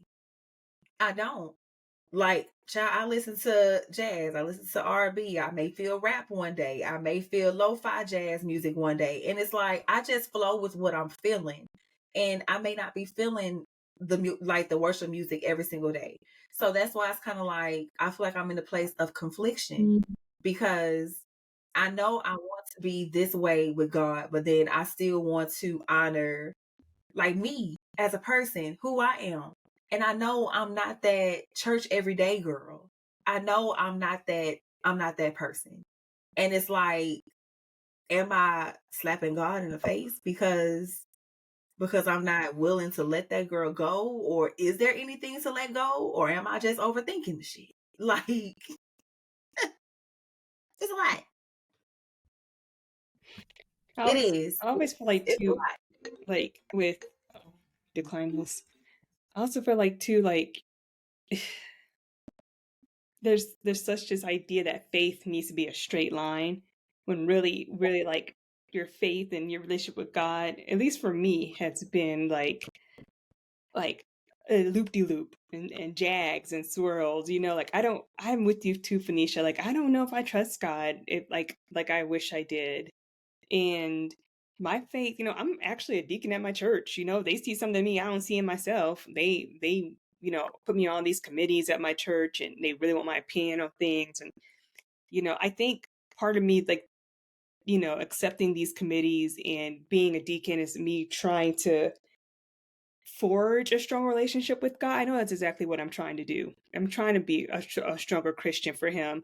And I'm letting you know right now, I feel like me and my faith with Him is going to be a lifelong pursuit. I'm just not one of those people who's just like, my first instinct isn't always to lean on God like some people are. That's not my first instinct. And I struggle. I fight that with that every day, like trying to make God the first I go to in a moment of discomfort or a moment of struggle. And I think I'm okay with that. I think I made peace that I'm just not the most faithful person out there. I made peace, and I tell myself, I think, especially those moments I do get angry at God, I'm like, he can take your anger. God understands your heart, and he can withstand your anger. This is nothing to him. And it's okay. Um, but I also tell myself too, actually, like, it's okay to, but you don't have to pray on your knees every night. You can pray while you're driving in your car. You can pray while you're writing that email. You can pray and hopefully God can see that's me trying to make the effort. That I'm not journaling. I don't know Bible verses off the top of my head, like the next person does, but I hope He can see in my heart that I'm trying, and that I just can't, it's so hard for me to surrender. He knows it is.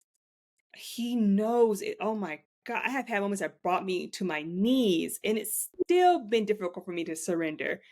But I hope He can see that I'm fucking trying out here. I am trying to understand Him. If not understand Him, at least to show Him that I do love Him.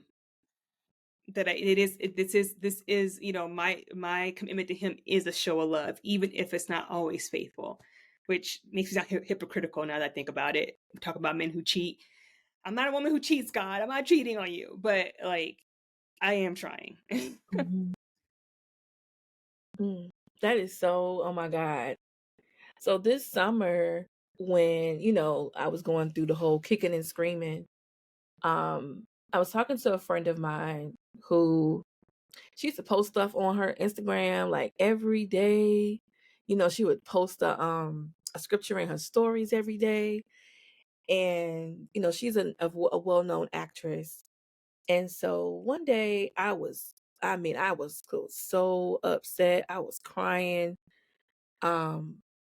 just so hurt. And something told me to reach out to her. And so I reached out to her and I said, sis, tell me something.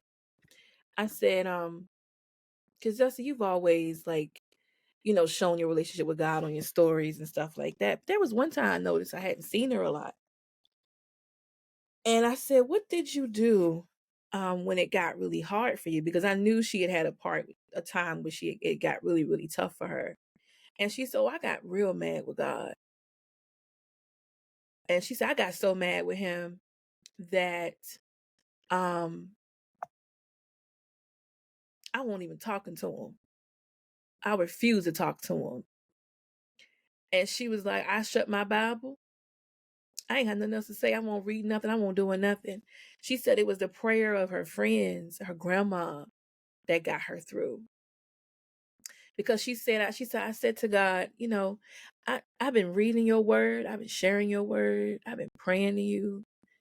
And you told me this, and that's how you going to do me. And she got real honest. She said, Kendra, you need to stop acting like God don't know you, and you need to get real honest with Him. You need to tell Him exactly how you feel. She said, you know how you tell them niggas how you feel? You need to do the same thing. Trust me, you ain't gonna hurt his feelings because he already know. Look, he made all of that. He know exactly who you are. You think you fooling him, by doing these little churchy things and doing this stuff. And God is over there going, girl, you think I don't know who you are? I know what you thinking. You think I'm a sucker, don't you? You think I'm trifling. And I was like, and I did. I got I'm not gonna fake it no more. Like how you said, like you talk to God, y'all cuss, whatever. Let me tell you, I think God respects. When you look at the Bible and all the people that He's used, they've always been people that others would not ever really deal with like that. Like I'm not, this kind of person. They ain't, they're not completely holy. They're not completely righteous. And not saying that God is out here looking for the dejected and the rejected and all of that all the time. But what I'm saying is that, y'all, I think it benefits us to be exactly who we are. And if that means today, Lord, I ain't feeling it. If it means today, God, I ain't fooling with you. Cause see, I won't looking for love and you bought this Negro in my life. And I told you that I wanted a man of God and you gave me the complete opposite. Like I think that we need to be honest with him. Like stop trying to fake the funk. Stop trying to and honestly, like y'all, for real, like one thing one thing that I learned like a few years ago when I came out to LA, I was working with a lady who was doing retreats, like spiritual retreats. And one thing I took away from that experience, which was a blessing to me, was that there are all kinds of ways that we can fellowship with God. It is not just this way. God can minister to you while you walking down the street through a tree. Anytime he delivered the 10 commandments to Moses with a burning bush, what that tell you? Like it's always when God takes us away from what is traditional that God then can have an experience with us where he and I can have that intimate space where him and I can be completely honest with each other. So I'm just like hearing what y'all are saying, I'm like, absolutely. Like, I'm with you, Fanisia. I'm like, I literally said that this summer, yo. I was like, I don't even think I can trust you. And I'm like, that's so wrong to feel that way at the same time, too. Then I feel bad about feeling that way. Yep. It feels sinful, right? I don't think like, oh, and I'm full of sin for not trusting God. But it's again, that's when it was brought to my attention that I'm trying to make God in my image. And that's how I've been able to kind of heal the relationship because y'all, I've been cheating on God with so much other stuff that I had made of God. I had really been unfaithful to God, very unfaithful to him. And I was trying to get God on my agenda and not the other way around. Like I really got to be more surrendered and understand that the ways in which he's going to work in my life, while they might not be what I expected, it's going to always be for my good. But I'm with you, Fanisia. I'm still in a place, and also you, Ashley, like where it scares me to be vulnerable again like that with God. My vulnerability is very precious to me. And I'm a lover. It's all it is, all it means that you really are a great lover. You have such a big heart, but you are afraid to love. Y'all, I could tell y'all, even as a mother, but I remember feeling a certain way. That was all about me protecting my heart. I didn't want my heart to break for my child. So I became a certain way to protect that. I don't know if I can even say it. I get it. I'm sorry. I'm just, You're fine. Girl, this is your truth, girl. You're fine. No, because it is something I think that to be close to another being in such a vulnerable way, I'm like, I don't want to let you down.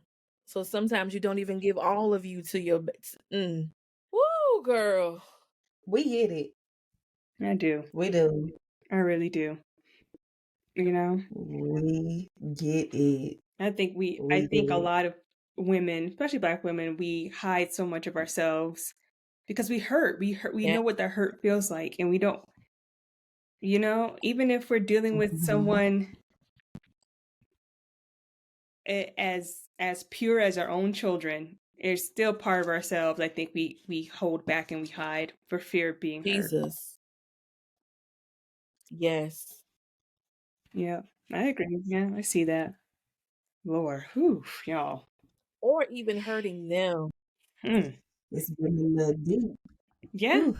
I'm not honestly. I'm thanking God for you, Fanisia and Ashley, for doing this because we don't have a lot of safe spaces to have these types of conversations. So I thank you for creating this space truly and holding space, a safe space for these types of conversations to be at. Because we don't get them a lot at all. We don't have the Oprah shows and the Ayamas anymore. Now what's getting all the attention is how crazy and dramatic so thank you so much. Thank you. Oh my gosh. No, thank you. Thank you for being so raw with us and being so honest. That's tough, but I appreciate that you feel safe with us to be your authentic self. Thank you so much, Of Kendra. course. Yes, thank you so much. We appreciate it. We really do. Yeah, and I feel like, with what Phoenicia and I have always tried to do with this podcast is to be brutally honest, right? It's like it's not shiny. We're not a shiny, glimmering, like, perfect podcast, because we're not those types of humans. We don't want to sell people. We don't want to gaslight people. We don't want to sell people an image because there's too much of that Right. already out in the world. And so we just kind of feel like, no, we want to be honest. We want to bring this real, like, unvarnished truth. Mm, And thank you so Exactly. much for recognizing that for us, Kendra. We don't know what the hell we doing. We're trying to figure it out. That's the tagline. We just trying to Right. figure this shit out. And, Exactly. you know, And we're not saying like any other podcast out there if y'all are listening because we know we have a couple that follow us. We're not saying that what you're doing is untrue to who you are, right, but for us, this is us coming to you as true as who we are as mothers because everybody's journey is different. Not everybody mother's the same. Not everybody's purpose is the same when it comes to starting a podcast or whatever your purpose is, that's your purpose. right, But for us, we just know that as mothers, we get up every day with so much on our hearts, so much on our minds. And as young mothers, we feel like we need a space where we could just be. And it's okay for us to talk about our mistakes without people combating against us about the decisions that we make or just how we see certain stuff. So, like Ashley said, we just wanted to create a space for us and for other people who we feel like are like-minded like us to come on and share their truths and talk out their truths. And I feel like this episode, like this exceeded my expectations in regards to how this episode was going to go too. because child, we done went into a whole nother dimension with this episode, but it's so perfect. Like that's what makes this podcast because that's what we do on every episode. Like we'll start somewhere and then we'll end up somewhere, but it all ties into that yeah. one thing that we wanted to talk about. And it was on time. It was on trend. Like this is exactly what we wanted. So Kendra, thank you so much for agreeing to come on and talking with us and child putting us in the hot seat and asking questions that and asking questions that we wouldn't even think about. Like that's great and that's why you are you. That's literally who you are. And I thank you so much. And I'm grateful for the opportunity to know you, to come to know you, and to sit in the same rooms. Like I'm grateful. Just thank you Amen. so much. Thank you, Kendra. I'm gonna be thinking about that. Like, has love been the enemy or hero? I'm like, I'm still thinking about that Mhm. answer, and that's gonna stay with me for a minute. So yes, Kendra, thank you for giving me one more thing to think about tonight when I lay my head down. Right. I appreciate that. And also this too, like, Oprah talked about when she used to do her show, you always make room for God. Like you can have the plan and say we're gonna do this, we're gonna do that, but there should always be space for God because God might move it in all different types of directions, right? One thing God said to me while you were talking, and I'll just leave it at that. is, could y'all take a moment and see me also as your mother too? It touched my heart. Mm.